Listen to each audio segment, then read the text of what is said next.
Coming up tonight, Family Island Focus, highly anticipated and much-needed infrastructural upgrades on the way for Family Islands. Plus, doing business on the Family Islands could be less of a daunting task. This as the Department of Local Government set to establish help desks across the country. And later, foodies coming together for a worthy cause. We've got the sights and sounds of the return of Paradise Plates. These stories and more as Our News Weekend starts now. This is Our News Weekend. Thank you so much for tuning in. I'm Megan Shepard. We begin tonight with details of a boating accident in Grand Bahama. 16 people were injured when a vessel en route to Sweeting's Key had some problems. Luckily, none of the injuries were fatal. The ordeal happening around 11:30 this morning. Chief Superintendent Bernard B.K. Bonamy had limited information when we spoke, but here's what he could tell Our News. I'm being told about 16 persons were on this vessel, and the rider, the driver of the boat, trying to avoid something he saw in the water where it collided into the shorelines. No one was seriously injured. Among them were some kids, males and females. Those who did not receive no major injuries, no bruises, they came to Grand Bahama for medical treatment. While the Ministry of Works, Utilities and Family Island Affairs now beginning to assess Family Islands to plan and execute some much-needed infrastructural upgrades on the islands. Our Joshua Williams has more. There is an impressive list of infrastructure upgrades on tap for Family Islands. That's according to the Minister of Works, Utilities and Family Island Affairs, Clay Sweeting. There's ongoing road patching and future road paving in Eleuthera.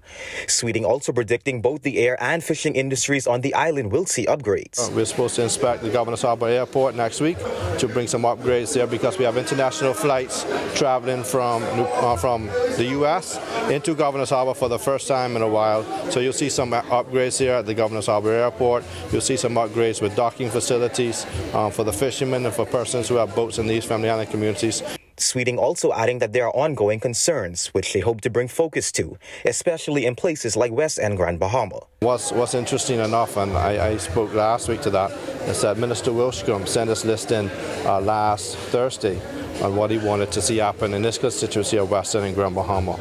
So we've started to look at those issues and in this legacy and what they've contributed to this constituency, to this country. We'll ensure that works as a priority in this constituency to add on to what he fought for not just his people but for the Bahamians as well. While the Family Islands see their fair share of neglect, Sweeting says the ministry is working to change that narrative. For constituencies like Eleuthera and other Family Islands, I think over time, Family Islanders have felt neglected. That's why in the Prime Minister's wisdom, he combined the two, so now Works and Family Islands are able to complement one another. We're assessing all the islands. The members of Parliament are addressing and sending in what they feel along with their town committees in regards to priority areas and what they need to get done. Reporting for Our News, I'm Joshua Williams. The Department of Inland Revenue has been busy recently with a Family Island compliance tour. After visiting Long Island and Abaco, they're now in Bimini. Communications Manager John Williams says it's important to highlight that these visits are not raids, but opportunities to learn about compliance. Well, we have issues with communication, sometimes with the department. A lot of our government agencies are not on some of these islands, so they have to work through the island administrator. So it can become a little bit frustrating. What the department prides itself on is the fact that everything we do is online. So we try to promote persons to go to our website, go to our Facebook pages, go to our systems where you can do everything online. You can do it from here, you can do it from Germany if you wish. And with each of these pop-ups, Williams says the information has been a two-way street. Family Island business owners share their own feedback on the process and hurdles that come with operating a business outside of New Providence. The feedback has been good. We've had town hall meetings in every island we've been to. They've given us their concerns. We started to address some of them. We want to even get persons stationed in some of these islands where we don't have offices as well. So we're working on all of that. And we're hoping to get someone back in Long Island. We want to get someone here in Bimini as well. And we're going to work on Andros because we currently have an office in Abaco and in Samoa. Things will hopefully be a bit easier for Family Islanders with the launch of the Department of Local Government's Family Island Help Desks.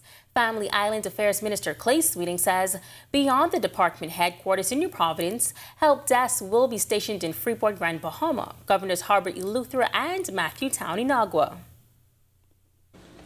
Whether you find yourself with questions, or if you're seeking guidance, or in need of assistance, I urge you and those throughout the country to not hesitate to reach out to our dedicated team. They have undergone rigorous training, not only to assist, but also to leverage the power of digitization and information technology to ensure that your concerns are addressed with utmost efficiency and effectiveness. And after telling the audience it's no secret that Family Island residents have long deserved a higher level of service, the minister says this is a step to guaranteeing equal access to government services without the burden of travel. The department's help desk transcends the role of a mere service center. It is a lifeline connecting you, the people, to government services. Our dedicated team, comprising individuals from security personnel to Family Island administrators, has undergone this training with relevant legislation, regulations, and government policies. This training ensures that they are not only equipped to provide you with the most accurate, concise, and current information available, but also to harness the potential of digitization and information technology to streamline your interactions with government services. Meantime, the opening of Parliament is slated for this coming Wednesday and preparation is already underway. Second officer in charge of the Traffic Division, Superintendent Paul Cash, tells us the public can expect roadblocks as early as Monday evening. But as of Monday, 7 p.m., the 2nd of October, traffic traveling east along Bay Street will be diverted south onto Parliament Street. Traffic diversions will remain in effect through Tuesday, the 3rd of October, as the preparations continue for this event. On Wednesday, traffic will be diverted from 6 a.m. Traffic diversions will still be in effect for vehicular traffic traveling or attempting to travel east along Bay Street. In that instance, traffic will be diverted from Frederick Street from 6 a.m. until after the completion of the event. And now it's time for your first check on weather with meteorologist Ian McKenzie. Thanks, Megan, and good evening, Bahamas. Here's your first look at temperatures. Few clouds on the outside, 86 degrees. Our winds are from the northeast at 14 miles per hour with a feels-like temperature of 93. Temperatures across the country at this time in our nation's second city, we're under 79 with some clouds, showers, and isolated thunderstorms. Marsh Harbor coming in at 83, as well as Allenstown, Bimini, 86 in Nicholstown, Andros, and in the capital, 85 in Great Harbor Key, and 84 in Governor's Harbor, Eleuthera. In the central Bahamas and Camps Bay, we have 85, 84 in Georgetown, 85 in Deadman's Key, 84 in Coburn Town and Salvador. The cool spot this evening in the central Bahamas is Arthurstown, Kid Island, coming in at 83. For the southeast Bahamas, we have 85 in Duncan Town, Ragged Island, 85 also in Delectable Bay and Colonel Hill, Crooked Island, a pair of 86s in Matthew Town, Inagua, and Providenciales, and rounding off our temperature profile, Abrahams Bay, the cool spot in the southeast at 84 degrees. Taking a first look at our satellite and radar imagery at this time, we see a blob of showers and thunderstorms that is associated with that stall-out frontal boundary just to the north of our area. This frontal boundary should sag and produce some showers and more thunderstorm activity across portions of the northwest Bahamas, but stay tuned to our extended forecast and our tropical weather outlook that is still to come. Still Still to come on Our News Weekend, the Alzheimer's Association is calling for legislation for more access to vital assistance. We'll tell you how they plan to address the issue. Plus, the Ministry of Health and Wellness wants you to get active. Our Jean Joseph has the recap on their wellness retreat, Reloaded. That's coming up when Our News returns. Doctors Hospital's reimagined primary care. We have invested to improve our health system, ensuring that accessible, affordable, world-class clinical care is closer to you. Your relationship with a primary care provider shapes the foundation of your overall health. Our new, modern primary care facilities are where critical diagnosis and true personalized treatment begin. With locations across New Providence, Grand Bahama, and Exuma, we invite you to experience the Doctors Hospital difference. Book your next appointment at clinics.doctorshos.com.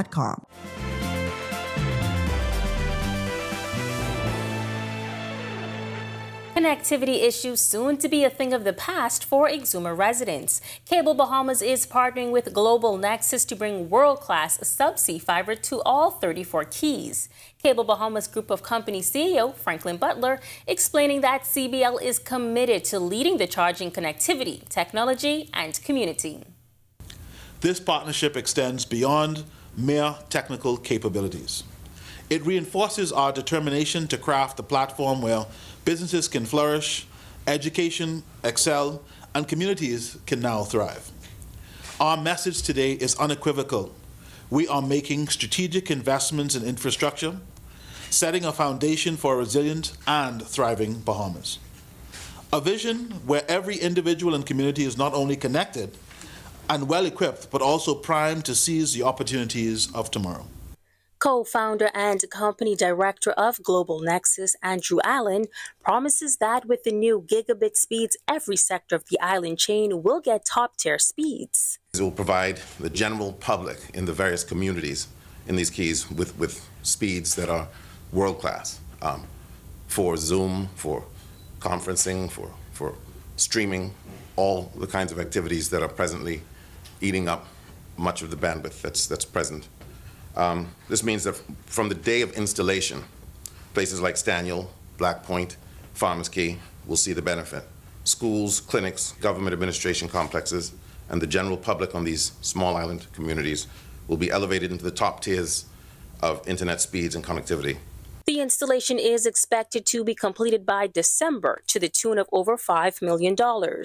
Now, because the subsea cable will be buried at sea, it is expected to withstand the elements brought by hurricanes and related environmental concerns. We are in close collaboration and contact with both the DEPP and the National Trust, which has a big presence right in the middle of the Exuma Keys.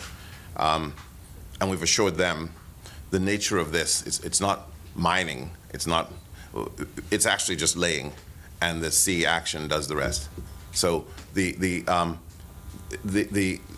not a very intrusive process at all. September was recognized as Alzheimer's Awareness Month, but the awareness continues well beyond that timeline. The Bahamas Alzheimer's Association says the lack of legislation relating to people living with Alzheimer's disease in the Bahamas is preventing access to vital assistance. We've been moving the government of the Bahamas to enact what the government would have signed on many years ago to ensure that Alzheimer's is really recognized in the Bahamas, and with that comes screening and having the resources from various institutions such as the World Health Organization, the Pan American Health Organization to recognize. But the fact is we haven't done what we're supposed to do legislatively, which means we don't get that level of support from the international community. The association's treasurer says financial barriers hold many back from getting the vital screenings they need that could change the trajectory of their progressions. So it starts with the persons in Parliament to move to pass the various legislation. And then we should see, even in terms of having your medical insurance or other forms of, I guess, insurance cover persons who are living with dementia, so that it's not an exorbitant cost for them to have the screening done. Because right now, I think cost prohibits many people from getting things done, whether it's a mental screening or, psychiatric events. We all love it when Team Bahamas leads a race, but the country's lead in the rate of non-communicable diseases is alarming. The Ministry of Health, in collaboration with the Healthy Bahamas Coalition and the Wellness Unit, hosted a fun run walk and various fitness and meditation sessions to raise awareness about NCDs. Our Jean Joseph has more from this morning's events. Runners and walkers were up before dawn to participate in the Ministry of Health and Wellness Fun Run Walk, the start of a host of activities to get participants active. Deputy Permanent Secretary in the Ministry of Health and Wellness, Timothy Munnings, an Olympian who has had his fair share of first-place finishes, says in order for the Bahamas to move from the front of the pack of countries with non-communicable diseases, we must get in shape. Right now, the nation's health profile does not look good. We lead the region in diabetes, cardiovascular disease, sugar, all the things that we don't want to be leading in. And so this is an activity to remind persons that you really have to take care of your health and the importance of exercising. Road warriors like Earl Bethel welcome the events and are looking forward to future editions. Bethel says he enjoys walking now that he's getting a little older and weights and running are now more challenging. People who like to win prizes and just to improve on themselves, and to challenge themselves and to be the best version of themselves. These events are good events, and I hope that they do a lot more, and that they recognize the walkers as well as runners. According to Pan American Health Organization statistics, 6 of every 10 Bahamians are overweight or obese. The numbers also show that 1 in every 8 individuals has some form of diabetes. Consequently, the Bahamas leads the Americas in premature deaths with a total of 325 deaths per 100,000, 43.1% more than the entire region. Former Member of Parliament for Tall Pines, Leslie Miller, says an active lifestyle is a part of his routine and he enjoys the weekend road races. You stay in shape physically, your mind and your body zinc with each other. You're physically strong, you're mentally strong. That's what it's all about. You can live to be 100 if you stay fit. But you got to stop eating bad foods. Don't keep no late hours, get your rest. But you got to keep moving. Healthy Bahamas Coalition's Health Education and Promotion Officer, Kaj Archer, says the coalition will also be targeting public servants in their mission to create a healthier Bahamas. This initiative is one of many to come. We are working on a number of activities, Zumba, yoga, meditation, as well as activities within the HBC subcommittees that work on cancer, incidence reduction, hypertension, diabetes reduction, all of those things. So we are currently engaged in a number of products and we want to get our Bahamian public as healthy as possible. Reporting for Our News, I'm Jean Joseph. Thanks so much, Jean. And still to come on Our News Weekend, a local church says thank you to healthcare professionals as 30 nurses are honored, and Our News was there. And also receiving her flowers, Jonquel Jones. Coach Yo shares the progression of JJ from childhood to WNBA sensation. Favorite Bahamian artist of all time? I'll give you some time to think with it. The greatest Bahamian song was recorded by the beginning of the end, Funky Nassau. We're in a day and age where things can be different and still be authentically Bahamian because it's the Bahamian people bringing it to you. Jonquel was like the heart and soul of the Bahamian culture.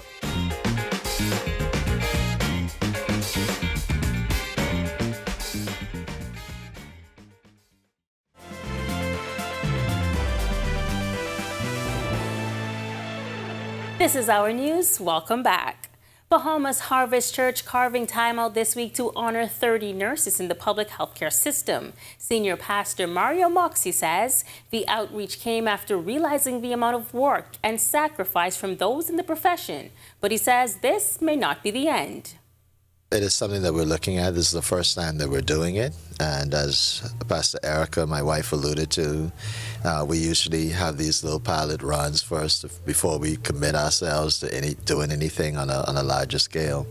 But this is definitely something that would probably be repeated in different aspects with different civil servants, because we live in a very small country, and sometimes it's so easy to take for granted the work that others do. So we just wanted to say thank you.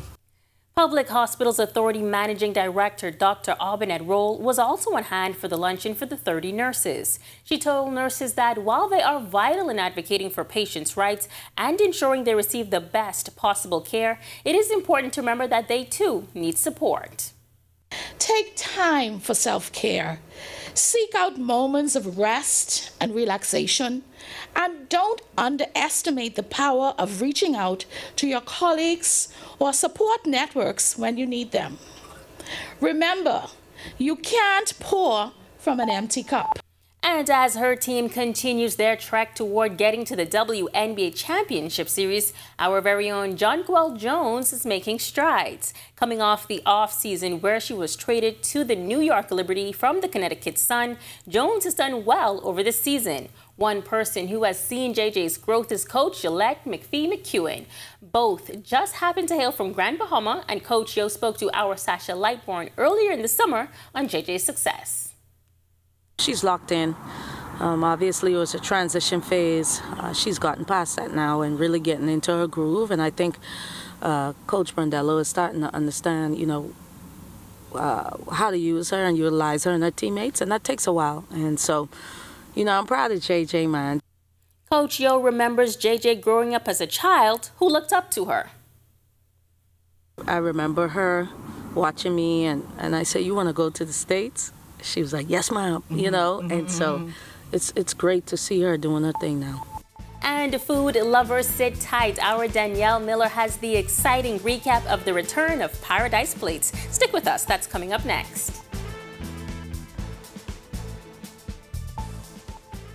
Over 25 years in business, nothing says commitment to our people, culture, and service like Rev. And this year is no different. We will continue to elevate your home experience for you to create and share memories for years to come, while keeping you connected to the people and things you love most. Our pledge to provide quality service each year remains true. Rev is made for you.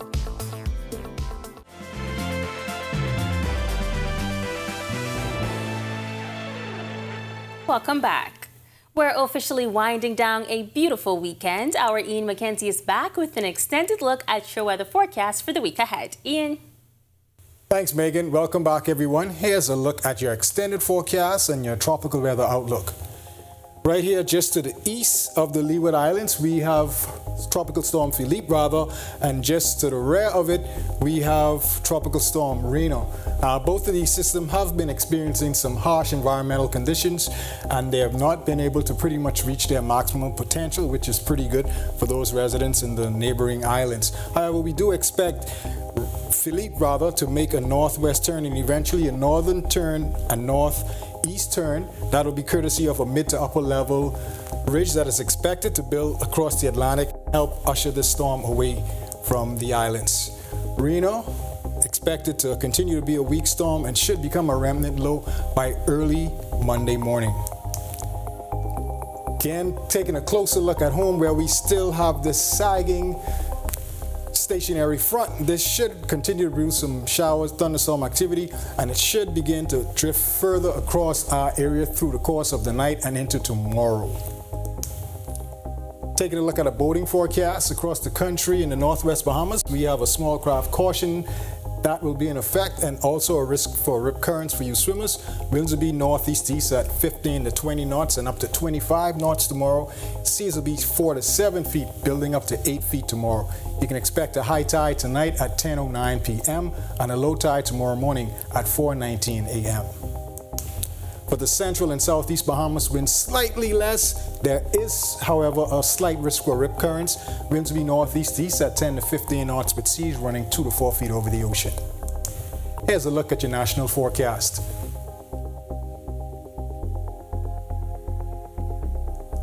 And in your extended forecast, we still have showers and possible thunderstorms in the area, mainly across the extreme northwest Bahamas. But as this front sags and remains across our area before it eventually pushes southeastwards through about midweek thereabouts, we expect those conditions to persist, breezy conditions in the wake of the system. We expect those highs to get into the upper 80s with clouds getting down to the mid 80s, and we could still see you pop over 90 here or there.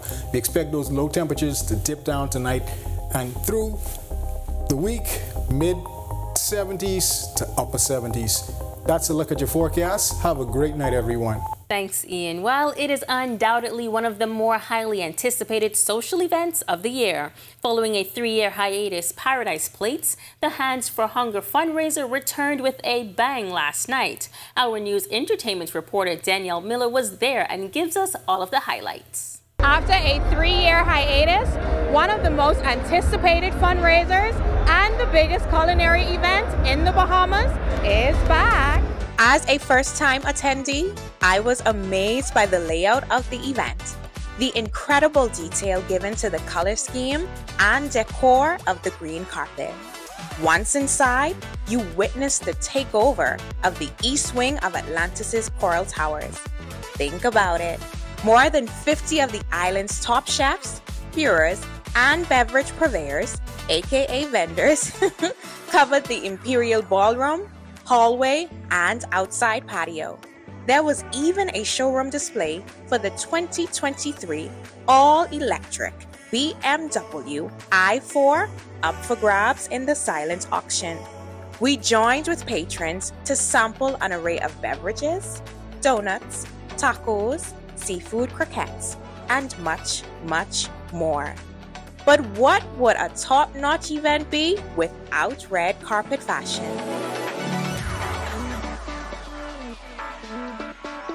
Hands for Hunger's outreach manager, Precious Fortune Thompson, summed up the event in these words. People are here to experience fun, food, and philanthropy. And you know what, we're back. Bigger, badder, stronger like never before. Reporting for Our News, I'm Danielle Miller. Definitely looked like a great time. Thanks so much, Danielle, and thank you for joining us for Our News Weekend. On behalf of the entire team, I'm Megan Shepherd. Enjoy the rest of your weekend.